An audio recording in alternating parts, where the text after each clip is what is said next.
Welcome, everybody, to the A Little Less Fear podcast. I'm your producer and host of the show, Dr. Lino Martinez. This is your motivational podcast of people's incredible journeys. Oh, yeah, let's do this.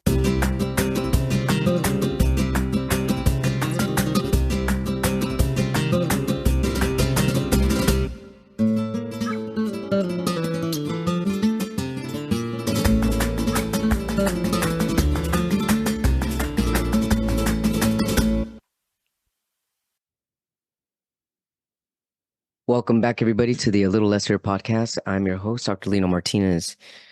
So I've taken some time off from podcasting the last 3 weeks because I lost my brother after a long battling with cancer for 3 years, actually. And even as I talk about this right now, and though I've been podcasting for 3 years, and although I have over 240 episodes out, even talking about this right now, my heart rate is accelerated. My emotions have been running high, and it isn't the easiest thing to talk about. And I felt it was very pertinent to talk about him and be open and raw and authentic about it because of the love that I shared with my brother. And not only the love that I shared with my brother, but the love that so many people shared with my brother. And the least I can do is an episode about him. You know, he motivated me throughout my life. He encouraged me. He supported me. He was my warrior. He was my hero. And there's just so much to say about my brother. So for those that don't know my brother, his name is Ezekiel Martinez Jr., and he will always be remembered for being an incredible writer, an incredible filmmaker. He wrote the first two Pirates of the Caribbean, and one of his major characters was, him and his partner, Lee Alfred II, of course, Holla to Lee, which is one of his besties, and I love that guy as well. I love all my brother's friends, actually, and all of them coming together right now and coming forth to guide me also and support me through this. It's like brotherhood coming together, and it's really beautiful. But one of my brother's main characters was Captain Jack Sparrow, A Pirate's Life for Me. And that is the title of this podcast episode because that was my brother's theme. Pirate ships and and drunken pirates and comedy and fun and creativity and spontaneity. The incredible, fascinating mind of my brother was one of which will always intrigue me. And one thing that I can say about him is that I can say a million things about him, but the thing that's coming to me right now is that my brother lived to write movies. My brother lived to make sure that his writing was seen in motion pictures, his characters come to life, and that people would feel his characters. And I often remember when he was writing scripts that he would tell me, I put myself in the eyes of the audience. What does the audience want to see? What do they want to hear? And he would write endlessly. I mean, he would get an idea and within a day or two, he already have a synopsis or half a script and write 100 pages in like 2 or 3 days and send me the final draft, sometimes overnight. And it was really incredible how he could just write scripts after scripts after scripts. And I mean, there's so many writers out there that take years, decades to write another script, but he just kept going. It was in him, it was a fire, and he was ignited by his passion, daily motivated. And that was his only dream in his life, was to make movies. There was no plan B. His plan A was his only plan, and he carried it all the way through till the end. And that is one of the biggest motivating forces for me, is to take with me and part of this great loss that I have. The biggest thing that I'm taking with me is to keep going and to be true to the things that I'm passionate about, the things that I want to do, how I want to be, how I want to represent my passions and my internal flame that's ever burning within me. His desires became realities, and that's because he believed in it so much. He didn't ever look at dollar signs or seeing the luxuries that he could have if he made a big movie or a big motion picture. To him, it wasn't about that. To him, it was about, I have a story and it's in my mind and I'm going to write it out and it's going to be a movie. And that was it. And I just love that he just carried it through all the way to the end. My brother Ezekiel Martinez Jr., the writer, the filmmaker, the creator, and the funny guy, also had some struggles growing up through the life. I mean, we all have struggles that we faced, and but before the struggles, let me tell you something a little bit about our childhood. So my brother was a fourth degree black belt, but prior to getting his fourth degree black belt, he was also very passionate about the martial arts, and I followed him. You know, as his sibling, I wanted to be like him always since I was a kid. And even in being a little kid, 5, 6, 7 years old, I would sneak into his closet and try on his clothes and try to stand like him, and I probably try to act like him. And when he joined martial arts, he was about 14 or maybe younger, actually. He was about 12, and we were 4 years apart. So I was about 8, and I wanted to join the martial arts so bad. My parents didn't let me. They said I was gonna get hurt because I was younger. But I saw how passionate my brother was, practicing in the garage, hitting the punching bags, obsessed with Bruce Lee and Jean-Claude Van Damme and Steven Seagal, and he would just practice and practice and practice, and he was just eager to be so good in martial arts that he excelled. Everything that he did, he excelled in. And so when my parents finally allowed me to go into martial arts, my brother trained me. We would train in the garage, and he would put sparring gear on me. He would kick my butt, and there's no crying. I would get back up, and he would say, "Do it again, do it again, do it again." And it was the practice that made perfect. And he always said, "Well, it's not practice that makes perfect. It's perfect practice that makes perfect." But that was his mentality, and his mentality is that perfection was consistency. And if you're not consistent, you're not going to reach a level of perfection that you have for yourself. So I don't know, that those were his words to me that I remember. I personally don't believe that there's a true definition to perfection because we're always going to be seeking it. But for my brother, his perfection was passion and to just keep following it consistently. And that's really what perfection meant to him. And so my brother won about 7 or 8 gold medals in the Junior Olympics in martial arts. He was just this constant gold medalist. And I remember the first couple tournaments I went to, I got like third place, second place. But the last Junior Olympics I had gone to in my teens, I was about 14 at this time, and my brother was 18. And my brother at this time was a first or second degree black belt. And I tell this story because it's a story that will always stay within me. And I wrote about it. It's also in my book, A Little Less Fear, available on Amazon and Amazon Kindle. And so I went to the Junior Olympics with my brother. My parents went to a wedding. They dropped us off. I remember this. It was at the Long Beach, oh, not Emporium. Why can't I think right now? The Jimmy Kim Junior Olympics in Long Beach. And so the convention center, there we go. And I remember that I had for the first time won 2 gold medals, one in forms and one in sparring. And I was so happy because my brother had kicked my ass for me to get these gold medals. And I was practicing with him day in, day out, hours and hours every day, pretty much. And I had fun. I had fun bonding like that with my brother and learning his skills and his determination. And I felt like I was on top of the world when when I was getting better or getting stronger or able to master a certain technique. And so at this tournament, I got 2 gold medals, and I remember searching for my brother at the convention center. I was walking everywhere. I was like, "Where's my brother? I gotta show him. I got two gold medals. I got two gold medals." Like, wow, you know? And he was the only thing that was on my mind at that moment. It gets a little emotional here.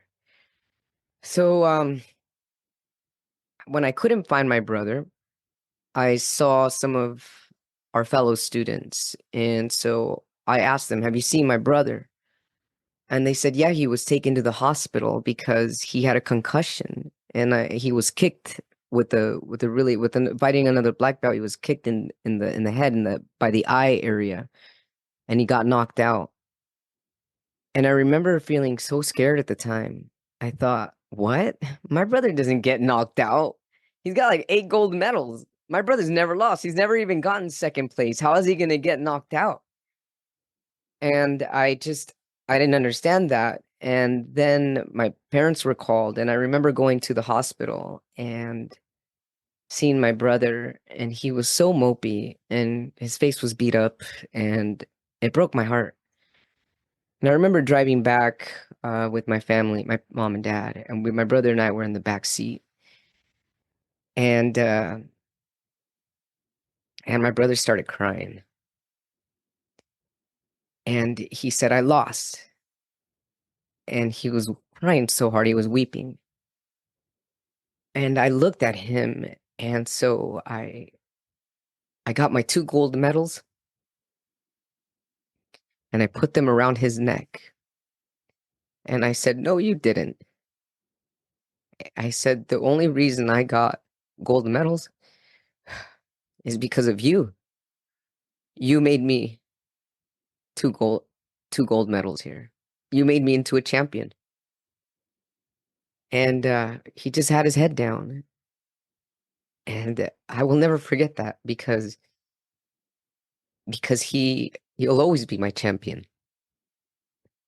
So um I as difficult as it is talking about these memories and stuff, it's really the most beautiful thing. And one thing that I'm learning about grief is that grief is love.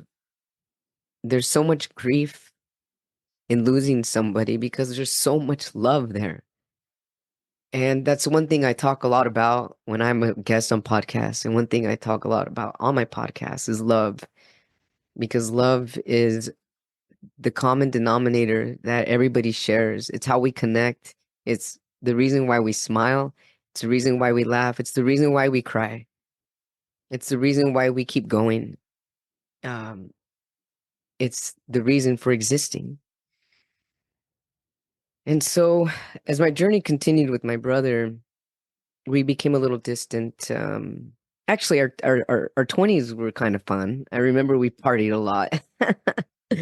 My brother and I partied a lot in our 20s, and he was quite the ladies' man.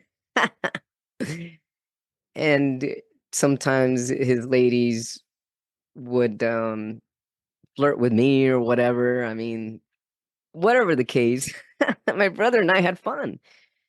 And he was off and on my best friend. Sometimes I was upset at him, but the next day I'd love him again. And we'd have our sibling rivalries. But for the most part, everything was love. And so in my 30s, I became really sick.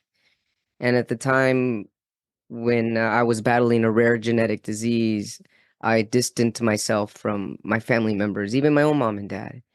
I didn't want anybody to suffer with me or to cry with me or anything like that. And at the time, my brother was still writing, but he was met with alcoholism at one point in his life. And at this point in my life, I wasn't partying, I wasn't doing anything like that. And so I really didn't want to talk to him much in my 30s. I really didn't want to connect with him that much in my early 30s, nor with that many family members. So I became mostly close to friends at that time. Um, and then geez, it's so challenging talking about this stuff. Thanks for listening, everybody. And then 3 years ago, my brother was diagnosed with cancer. And by the time he had been diagnosed by cancer, I was finally starting to come over on the other side of from suffering from a disease to now thriving. And I had healed myself from a rare genetic disease and using meditation and prayer and spirituality and trusting guides and trusting doctors and medications and really going forth with a positive mindset and beyond a positive mindset, really just trusting in the unseen circumstances and really believing that everything was going to work out with me. I really, really worked hard and I was really working deeply and inward. And when my brother was diagnosed with cancer, he stopped everything. He stopped drinking, he stopped smoking cigarettes. He stopped right away, which actually was really, really beautiful and motivating for me and almost shocking because I'd worked at a rehab for about 6 years. And I remembered that there were a lot of patients that even with cancer or AIDS or other diseases or hepatitis, if they got a disease, they didn't, most of them didn't stop drinking or smoking. They kept going. But not my brother. It's like he got the diagnosis and that day he stopped because he had a passion. And he told me, well, I got to stop because I'm a movie maker. I got movies to make. His mind was movies and motivating and making sure that people are going to be entertained. So when my brother was diagnosed with cancer, I felt devastated at the time. So devastated. I wasn't sure what his longevity would be. I wasn't sure um, what how I was going to support him or how life was going to be with him going through this. But I stuck by his side, and this was the closest I got to him. The closest I got to my brother was the last 3 years, the closest I've ever been to him. And it was because I'm fortunate and I don't want to say fortunate because I don't want to say that disease is fortunate, but fortunate to my life experience to have gone through over 40 surgeries and I'd lost my voice for 2.5 years from the disease and I had a feeding tube for 8 years and having had that experience under my belt, I felt that I was here to motivate my brother as well to keep going and to be his support system now through what he was about to go through. So, um, one thing that kept motivating my brother was Pirates of the Caribbean, being a filmmaker, Captain Jack Sparrow. It was all over his bedroom, all the clothes that he wore, pirate clothes. I mean, pirate jewelry. He had his own incredible style. That's why I'm wearing his scarf right now. This was his, and wearing a lot of the jewelry that he gave me. He was really inspired by his own characters. And one thing that my brother didn't want people to know is that he had cancer or that he was in any type of pain or suffering. And I often wondered, and I would talk to him, why don't you talk to people? Why don't you tell them the truth? Tell them what you're going through. And he was like, well, because I'm going to be okay. He would say, I'm fine. It's just the battle. But I'm a warrior. He would say, I'm a warrior or I'm a fighter. He's a fourth degree black belt, you know? And so he kept kicking ass is the only way I can say it. He kept going. And I remember my brother was very boisterous. He had a very strong voice and he would make sure he was heard. And so one of the biggest losses that first occurred with him was losing his voice. He had cancer in his throat, and so he lost his voice box. And when he lost his voice box, I remember the first time visiting him at home, and it was so quiet, and I was so used to his boisterous energy. And when it was so quiet, I saw him in stillness for the first time ever. And I felt that a part of his spirit had been taken away. But that didn't stop him from writing. It didn't stop him from creating. Actually, he got more creative. and he wrote even more. And his scripts became more and more powerful and more descriptive, and his character development was just incredible and impeccable. And so sometimes I think that losing his voice was, in a way, redirected into his writing. And that's why I feel his characters became even more authentic and even more real. And so I often wonder, why did I lose my voice for 2.5 years from this disease when I lost my voice? And I remember when my brother lost his voice permanently, because I didn't lose my voice box, obviously, I'm talking now, but I'd lost it for 2.5 years. And so when I think back, I think I'd lost my voice to be able to relate with my brother in the future who was going to be voiceless. And I can firsthand say that it's awful to lose your voice. It's awful. It's awful to not be able to create sound. It feels empty. It feels like an instrument that you once played can never be played again. The harmony is gone from a voice. You can't cry out loud anymore. You can't laugh out loud anymore. Can't sing. You can't hum. You can't sigh. Losing a voice is awful. But on the other side of awfulness is beauty. And that's what I learned from losing my voice. And that's what I see my brother learned as well, because he became more creative. He created more beauty in silence. So I remember the many times my brother had chemotherapy and was in the hospitals for surgeries and stuff. He didn't want anybody known. He didn't want any family members, no friends, don't tell anybody. He would actually get upset at me. So upset if I told anyone my brother's in the hospital, just don't. And I would ask him why. And he says, because I don't want people don't need to worry. They're gonna think something crazy, he would say. He goes, I'm fine. I'm gonna be all right. He's like, it's just a little bump in the road, that's it. And he would persevere. Next thing I know, he's home, he's working out, he's lifting weights, he's writing another script, and it's just as if he was able to rechannel his energy into this positiveness, this force, this unseen force that exists within him would come out even after the biggest battle. And that just really put me in awe many times. Like, man, that's my brother, the warrior. He just keeps going. And so one thing that struck with me is here I kept saying, here's one thing, or one thing that struck with me, one of the many things.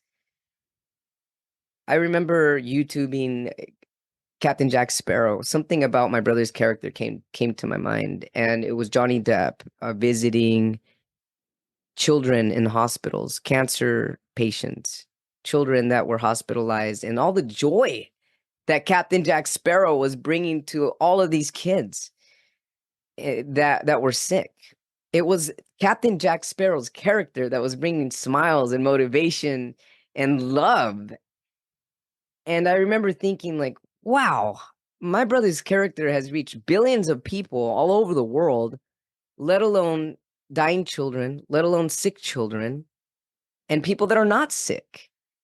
My brother's character is bringing so much love. Aside from that, my brother he was Captain Jack Sparrow.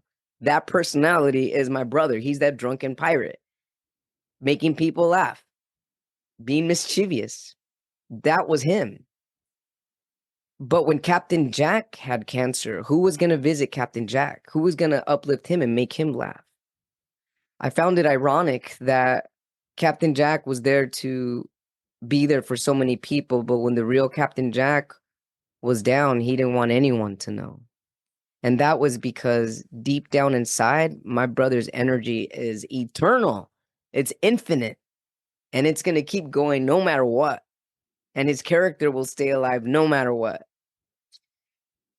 Oh my goodness, my brother. My brother is a beautiful soul. I saw so much love and determination with my brother and he never gave up. There was nothing that was going to bring him down or take him down. Even during his final breaths, even during that final moment, those final moments I had with my brother, he still wanted to keep going. He was still determined. And 3 days before he passed, he told me, I will be home. It was through a text, but he said, I'll see you at home. And I believed him. I believed him, but there was also this, it was like 50% I believed him, but 50% I had this intuition like, oh, I don't know. I just don't know. I saw him, slowly kind of withering away slowly. I saw it, and there was a part of me that was in denial. Was he in denial? I don't know. I'll never know. But I know there was a part of me that was, because he always came back. My brother really lived for movies and for making people laugh, for being an entertainer, for being a best friend, being a brother, a son. He never left my mom's side. And my father and my brother bonded more than ever the last 3 years through music, guitar playing. Um, the most beautiful thing right now from this moment is all the people that are coming together right now. So many friends and all the relatives, everybody coming together because of his passing. It's like he's passing over, he's handing over his friends and the connections, and it's bringing me closer to who he was. I'm seeing aspects of my brother that I didn't know through the lenses of his friends, through their experiences, through their stories about him. I'm learning so much more about him than I ever knew. One of my brother's favorite songs, is called The Gambler. The Gambler, Kenny Rogers. And anytime I hear that song, it will always remind me of him. When my brother passed, he passed pretty much in his sleep in a sedative state. And there's a verse in the song that says, the best you can hope for is you'll die in your sleep. And sometimes I wonder, do souls, do spirits, does unforeseen energy know how we're going to pass? Why are these songs or coincidences in alignment before we go? Do we know when we're going to cross over? Do we know when our time's up intuitively? Do we know these things? I have a hunch that a lot of us do. We're not fully aware of it, but we have some type of awareness that's not fully clear, but something leads us to a path to continue and to get as much done as we can to continue whatever legacy we want to leave here in this third dimensional human realm. I remember my brother as a comedian, and though not that many people knew that side of him, actually a lot of people did. He was a really funny guy, um, and prankster, fun, and just really motivating. You got to keep going. You got to keep going no matter what. Do what you like. Don't worry about what people think. Just do you. That's pretty much all you can do. Do you, keep going, no matter what. Thanks for listening, everybody. My brother's services are May 1st in Culver City at Holy Cross Cemetery, where he will be in the same proximity as my grandparents, my maternal grandparents, along with some of my other cousins and relatives that are at this beautiful cemetery. I feel my brother ever so present right now. A lot of coincidences, a lot of signs that he's been giving me. And our physical body is impermanent, but our soul, our energy, our spirit is eternal. And I have been feeling the eternity of his infinite new energy. I hope to keep connecting to him in this new, beautiful way, and knowing my brother in energetic form, and knowing that I can connect with him this way and meditate and pray to him and feel him in ways that I didn't when he was in his body. I want to thank everybody for their love and support, all the friends and family that have been coming together through this difficult time and also a beautiful time. And I hope that everybody remembers my brother for the strong, energetic force character that he is, that he was, and how he will live on. I will carry the torch for him and all his future movies coming out, represent him the best that I can. I will honor him and love him for the rest of my life. And I will end this with a verse. Actually, I can end this with a letter that my brother gave me and a verse. So this was a letter that my brother gave me. It was a card. As you can see here, there's Captain Jack Sparrow on the cover of it. I love this card. It was really the last card that he gave me for Christmas. And it says, Merry Christmas to my brother, the best brother, the one and only, and any other brother would ever want. And that would be me. You inspire me to be strong, to follow your heart, and to love life in each and every moment there is. Thank you for always being there and for believing in me just as I will always be there for you and believe in you. With all the love in the world and in my heart, Ezekiel Martinez Jr. And those were the loving words from my big brother that I will hold dear to my heart, always and forever.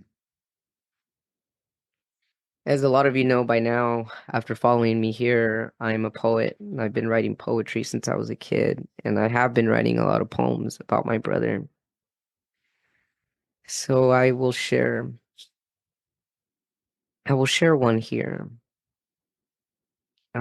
As I continue here, this was on April 9th, and this was the day that he passed, and this was while he was passing, I was writing. So what is all the fighting for if at the end the body tires? In this moment I take to feel your love ever present, as pure as I could have it. In this moment your blood is still pumping, your heart is still beating, and I know you are still hearing. What's left? It's your strong, vibrant, courageous, valiant spirit. Stay with me, brother, so that I'm always motivated and inspired by your brilliance. And that's how that goes. So one of the verses to the song that he loved here, and I will sing it. It's from the song Gambler from Kenny Rogers. You gotta know when to hold 'em, know when to fold 'em, know when to walk away, know when to run. You never count your money. When you're sitting at the table, there'll be time enough for counting when the dealing's done. You got to know when to hold 'em, know when to fold 'em, know when to walk away, know when to run. You never count your money. When you're sitting at the table, there'll be time enough for counting when the dealing's done. Thank you so much, everybody. I love you. Thank you so much, everybody, for tuning in to A Little Less Fear podcast. If you haven't yet, hit that subscribe button. Tell your friends and your family about A Little Less Fear podcast. And if you are interested in being on my show, feel free to leave me an email at alittlelessfear@gmail.com. Or if you have any questions or comments and you also want to leave me an additional message, you can also do so from my website, leaving an inquiry at www.alittlelessfear.com. You can get a copy of my book on Amazon, Amazon Kindle, and Amazon Kindle Unlimited, also titled A Little Less Fear. And thank you so much, everybody. I really appreciate all the support. Leave me a review if you get a chance. I love to receive feedback, questions, and comments. And any way that I can be of support to you, please let me know. Thank you so much. I love you. Wishing you love, light, happiness, and many blessings your way.